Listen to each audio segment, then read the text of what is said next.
Look, if you write what we're about to talk about on your Cambridge A-level biology exam, you are literally throwing away crucial grade boundaries before you even finish the sentence.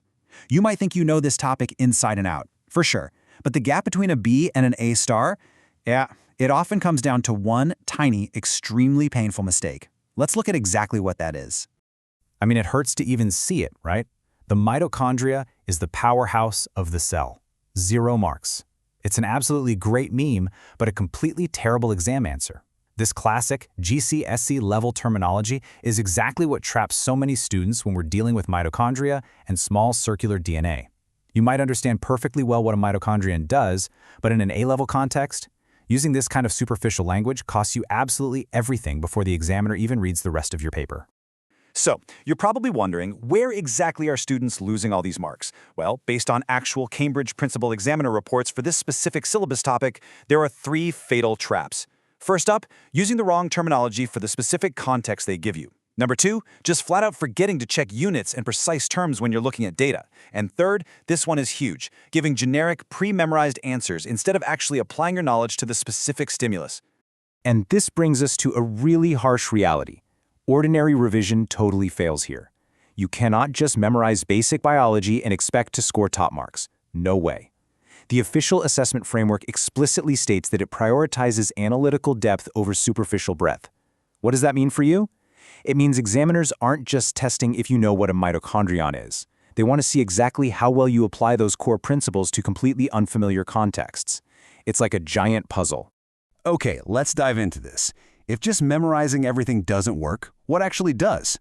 Well, you need a systematic approach. To consistently secure those top band marks, you have to follow this mandatory 4-step framework. Step 1, identify the core concept. Step 2, extract the evidence or the data right from the prompt. Step 3, apply your scientific reasoning. And Step 4, translate all of that into precise examiner wording. This is the exact sequence, the secret sauce really, that bridges the gap between knowing the biology and actually scoring the marks. Now, in a moment, I'll show you the examiner clue that changes the answer completely. But first, you need the framework that makes that clue obvious. Seriously, stick with me on this, because if you don't grasp how this application phase works right now, that vital clue won't help you at all when you're sweating it out in the exam hall. So let's apply this framework directly to a really specific area, small circular DNA. And hey, this isn't just about knowing it exists floating around inside the mitochondrial matrix. No, it requires incredibly clear definitions, analyzing causal relationships, and most importantly, cross-topic integration. The principal examiner reports highlight over and over that candidates who reference cross-topic connections, like relating mitochondrial DNA to protein synthesis or evolutionary origins, achieve significantly higher marks. It's all about stepping back and seeing the entire biological architecture. Let's systematically tear down a flawed student answer, okay? It has folded membranes to make energy. Ugh, again, generic GCSE level thinking. It completely lacks any analytical depth. Now contrast that with the top band, examiner-approved version. The inner mitochondrial membrane is folded into cristae, increasing surface area for ATP synthesis. Do you see the precision there? By using the word cristae, you're showing you understand the specific folded structures, and saying increasing surface area proves you know exactly how it maximizes ATP synthesis to actually power the cell. This right here is how you execute step 4 of our framework, examiner wording. But what happens when you face a complex calculation or some tricky data interpretation question regarding these exact structures? Listen carefully, because this is a massive examiner alert. You must use the method mark strategy. The absolutely crucial point here is this. Even if your final calculated answer is completely wrong, actually, let me say that again. Even if the final answer is wrong, executing your analysis with clear written working can literally save your grade. They literally award marks just for the procedural sequence itself. And this brilliantly illustrates exactly how you secure those marks step by step. Let's look at step 1. You extract the relevant values from the data table provided in the stimulus material. Just writing those numbers down clearly, bam, that earns you a mark. Step 2, you apply the correct formula to the small circular DNA data. That's another mark.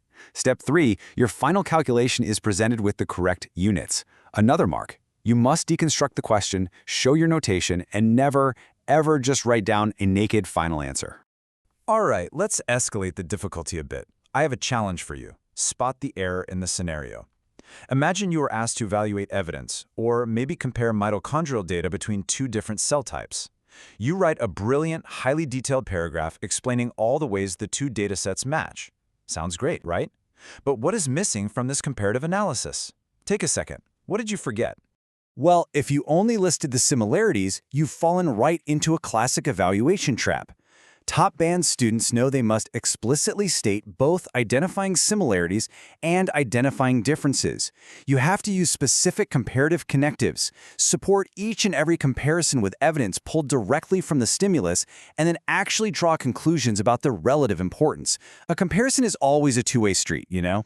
When you're dealing with complex mitochondrial graphs or messy datasets, you need a rigorous sequence for critical analysis.